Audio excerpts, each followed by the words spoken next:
Hello friends, today we are going to discuss about one of the important topic in ecology about food chains. About food chains.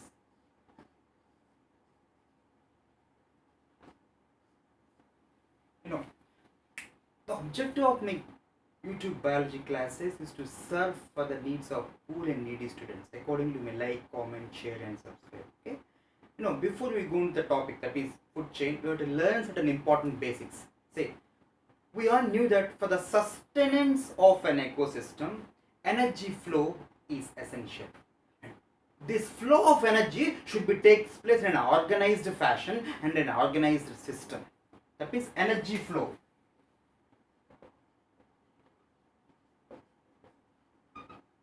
What exactly is energy flow or energy transfer? We all knew that the solar energy is ultimate energy for most of the ecosystems. And say for example the producers through photosynthesis will trap the solar energy and they prepare that means food materials. In simpler language I am saying. Then the next consecutive organisms will depend. That means will consume accordingly. That means the solar energy is a crux point for the sustenance of ecosystem. Okay. After it gets into the ecosystem, how the energy should transfer? I told you already. In an organized system, and the basic pillars for this organized system are known as trophic levels. Trophic levels or food levels. Trophic levels in the sense each trophic level consists of a group of organisms which have similar source of energy and at the same time a similar steps away from the sun. Say for example, a antelope, a deer, which have a common source of energy in the way of grass. Here, grass is a common source of energy for these two animals, for instance, because they are herbivores. Likewise, for each trophic level, there are a group of organisms which have a common source of energy, known as trophic levels or food levels. And this energy flow will take place through this. That's the connection between the two. That means the energy flow will transfer through these trophic levels in a systematic manner. I will tell you how. Okay. That means energy flow through systematic manner. For example, how this ends. Say we all knew that producers are the first source of energy on planet Earth. In the sense, say the producers which occupy the first trophic level. Producers. So the green plants, phytoplankton like that. Then herbivores occupies the second trophic level. Then the primary carnivore, then the secondary carnivore, then the tertiary carnivore. See, the primary carnivore, the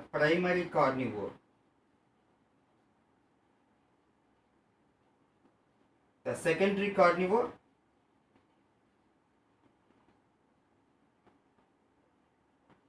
and the tertiary or climax carnivore. Accordingly, they occupy the respective trophic levels. Say for instance, this is a third trophic level, this is a fourth, and this is a fifth. Say, in most of the ecosystems, the energy flow will transfer from lower to higher trophic levels. In simpler terms, the producer will be eaten by herbivore, the herbivore will be eaten by primary carnivore, and the primary carnivore will be eaten by the secondary carnivore, and the secondary carnivore finally will be consumed by the tertiary carnivore. That's how the trophic levels has been organized in a systematic fashion and through which the energy flow will take place, what we call energy transfer. And actually the most important thing I told you already, the energy flow or transfer through this takes place in a linear fashion. This is very important. In a linear fashion which resembles the links in a chain known as food chain. That's the important point. Known as food chain. Since the flow of energy through these trophic levels is linear and will take it resembles in there's like a links of a chain. Food chains. That's how. That means the food chains are what we call a framework for the energy transfer, which is essential for the ecosystem. Next important thing is laws of thermodynamics. There is what we call first law, and second law of thermodynamics. In the sense, because these two laws governs the energy processes in an ecosystem. So what the first law, actually law of conservation states that. What exactly it states that, the energy may transform from one form to another form, and it can neither be created nor destroyed. For example, the solar energy that reaches the planet Earth will be balanced in the way of loss of energy. That means it leaves the certain amount of energy in the way of invisible radiation. That means energy we gain will be balanced by the energy we lost. That's it. And the second law of thermodynamics, for example, it states that, when the energy transfer, that means the energy transformation will take place through the loss of certain amount of energy, what we call energy degradation or energy dispersal, simply called entropy. Entropy. It is the heat energy which is unavailable. Unavailable heat energy. Unavailable heat energy.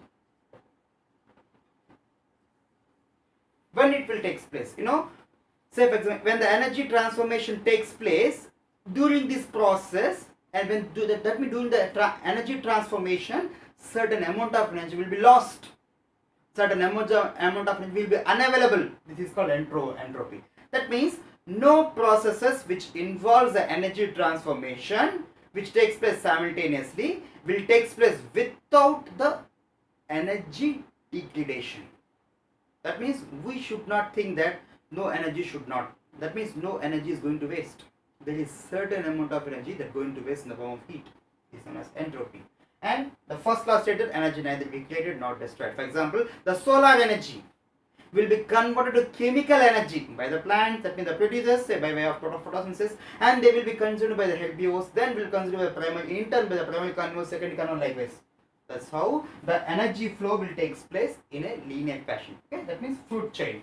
That's it. That's how the basic issues of food chains. And regarding types of food chains, there are majorly three kinds of food chains. Grazing food chain,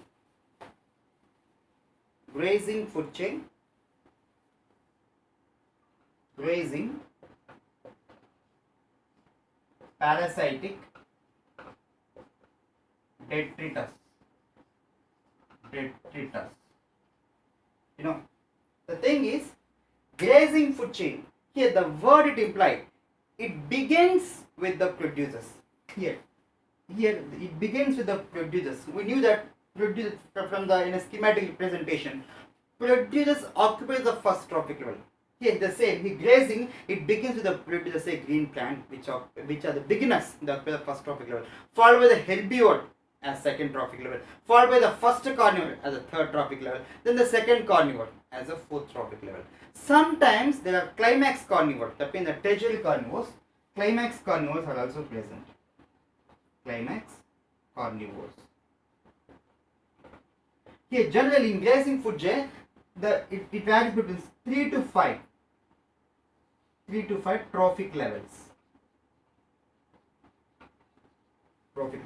Say for example, all this time. Say grasshopper, then frog, then snake, then hawk. Here is the first trophic level, the second trophic level, the third trophic level. This is the fourth, and this is the fifth trophic level. Say grasshopper, frog, snake, and hawk. say a basic illustration for grazing food chain. I told you already. Grass, it begins with produces, will be eaten by the grasshopper, that means the herbivore. Then the primary carnivore, what we call frog. Then will be eaten by the snake, the secondary carnivore.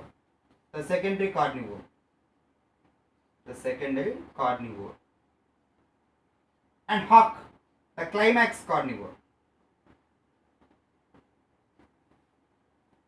Say, take another example. Say, for instance, say phytoplankton. Example 2. Okay. Phytoplankton. Then zooplankton. Then fish. Then bird. So here there are only 4 trophic levels. 1, 2, 3 and 4. 4 trophic levels. I told you already. That means the trophic level, number of trophic levels in a grazing food chain is between 3 to 5. Sometimes 4, sometimes 5, sometimes 3. Here the climax carnivore is the tertiary carnivore. That means when there is 5 trophic levels, it's about the grazing food chain. Okay. Then parasitic food chain, another example, parasitic food chain. Some consider parasitic food chain, so the second type. Parasitic food chain.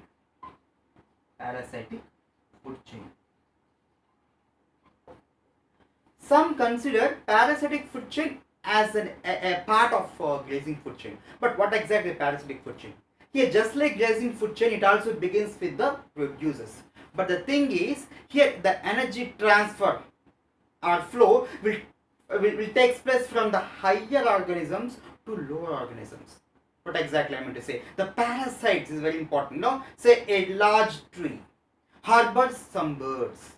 That means the birds take shelter and food from tree.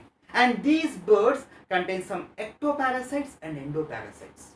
That means the birds are the large animals. They are fewer in number. Yet parasites are small. That means they are microorganisms and they are huge in number. That means the energy flow from the fewer large organisms, say in the form of birds, to numerous small organisms, say parasites. That's the parasitic food chain. That means the bottom line is simple.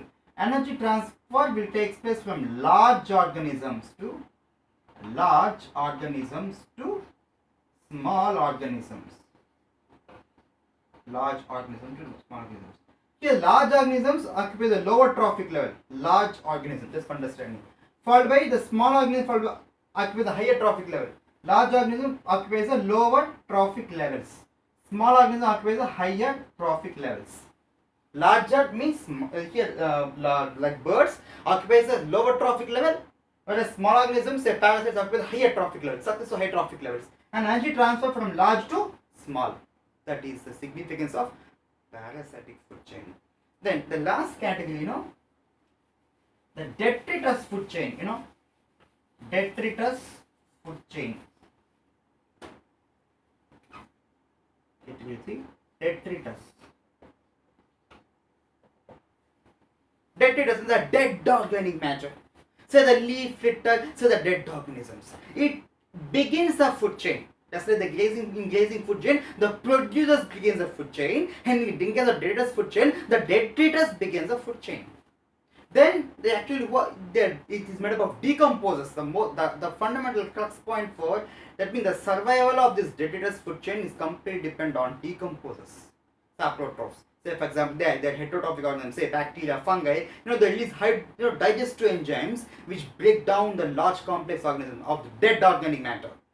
Say and waste like fecal matter, and they convert into simple absorbable substances. And they release nutrients. That means these decomposers depend on the dead organic matter for their energy and nutrient requirements. And that's how they support a food chain. And how, for example, a detritus, say leaf litter. Detritus, say leaf litter. They say it comes from leaf litter, okay? Then earthworms. Okay, then frog. Okay, then snake. Take another example. Dead organic matter. Dead organism simply. Dead organism. Flies, maggots, frog, then snake. See, it's a dead organism. Detritus. They begins the food chain. Then, say here the flies and maggots will depend on dead organisms. Then there will be frogs, then snakes. The same here also. Earthworm, frog, and snake. The same concept. It's about detritus food chain. The thing that the essential distinction between the grazing food chain and the detritus food chain is in grazing. Say the aquatic ecosystems mostly will depend on grazing food chain. That means the grazing food chain plays a major role for energy transfer in an aquatic ecosystem, whereas in case of terrestrial ecosystem, the detritus food chain will take an important role in terrestrial ecosystems. That's how the issue ends. That means it's about grazing and detritus food chain. And most important, there is one more thing that we have to say about whenever we discuss about food chain concept.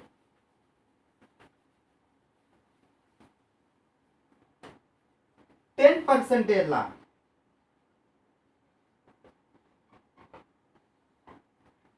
10% law. Lendman's law, what we call 10% law. What exactly it states? That means when the energy is transferred from one trophic level to another trophic level, there is certain. That means, for example, it states that how during the transfer of energy from one trophic level to another trophic level, just 10% of energy will be stored in the form of biomass. Just 10%. The word it implied 10% of energy will be stored in the form of biomass. However, the rest it will be lost during the flow of energy from one trophic level to another trophic level. Say, for example, the catabolic respiratory activities. Catabolic respiratory activities, we told earlier, entropy. That means the first and second law of thermodynamics, they govern the energy process, they govern the energy flow. That's the connection. That means during the transfer of energy from one trophic level to other trophic level, certain amount of energy will be lost. What we call heat energy, that is unavailable, entropy. And the rate of energy that will be stored in the form of biomass is just 10%. For example, in producer, say net primary productivity in case of producer is in the way of 100 kilojoules.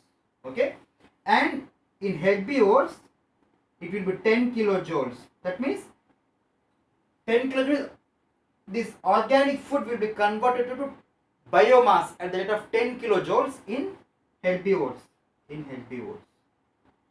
And this 10 kilojoules is to 1 kilojoule.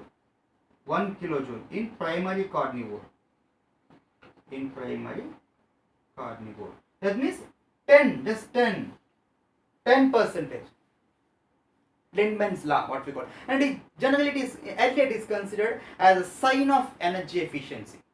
That means, say, when the energy transfer from one trophic level to another trophic level, just 10% of the energy will be stored in the form of biomass. That means just 10% of energy as biomass. I told you already. That means second law of thermodynamics. When the energy transfer, that means no processes that involve the transfer of energy that will take place spontaneously without the energy degradation.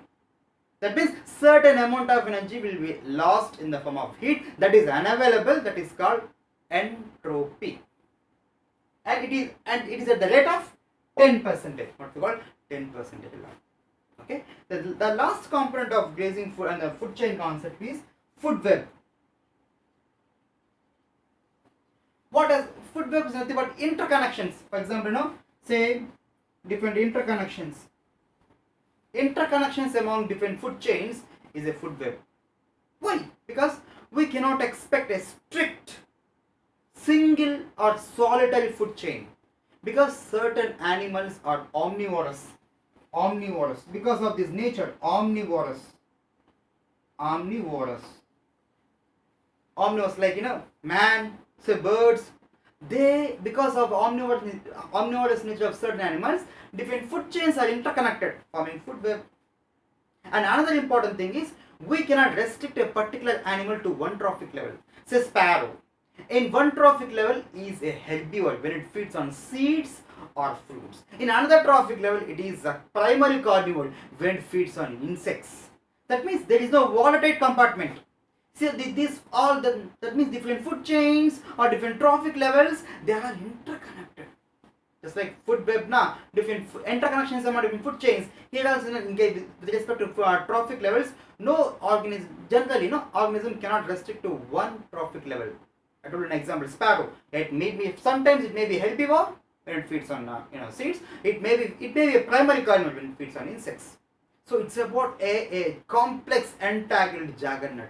But this is a regular phenomenon of, that means with regard to energy transfer or flow within an ecosystem. And these are all essential fundamental blocks for sustenance of ecosystem, and which are all governed by the two basic laws. That means the first law of thermodynamics and the second law of thermodynamics. And the energy flow, that means when the transfer from one trophic law to another trophic law, it is the rate of 10% on Lindman's law, sign of energy efficiency. Okay, it's the objective of my classes is served for 2 university students. Okay, accordingly you may like, comment. Thanks for watching.